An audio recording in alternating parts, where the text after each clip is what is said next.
સુરત રિક્ષા ચાલકની દાદાગીરી સામે બસમાં તોડફોડ, પોલીસે કાર્યવાહી શરૂ કરી।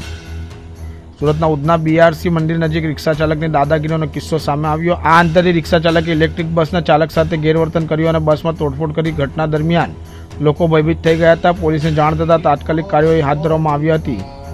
ટ્રાફિક પરિસ્થિતિ સુધારવા માટે ઇલેક્ટ્રિક બસ સેવા શરૂ કરવામાં આવી હતી, પરંતુ આ કિસ્સાઓથી લોકોની સુરક્ષાને લીધે ચિંતાનો માહોલ।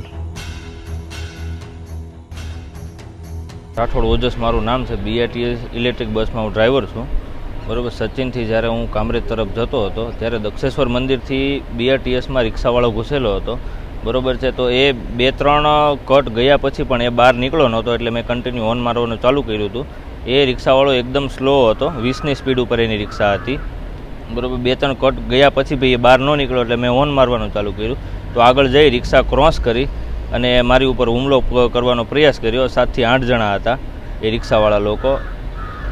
ગાડીમાં પેસેન્જર 15 પેસેન્જર હતા। ગુરુદ્વારા પાસેથી રિક્ષા આગળ જ્યારે ઊભી રખાવી મારી, બરાબર છે, ત્યારે આગળની રિક્ષામાંથી 7થી 8 જણા ઉતરેલા હતા। 2 રિક્ષાઓ હતી ટોટલ એની। મારી રિક્ષા ઊભી રખાવીને દંડાને એવું બધું લઈને ઉતરેલા હતા। એ મેઇન ગ્લાસ ફોડી નાખેલો છે એક, અને સાઈડમાં જે ઇમરજન્સી એક્ઝિટ જે વિન્ડો આવે ને એ બી ફોડી નાખેલો છે। અને મારે આગળ સીસીટીવીમાં બધું રેકોર્ડ થઈ ગયેલું છે કેમેરામાં।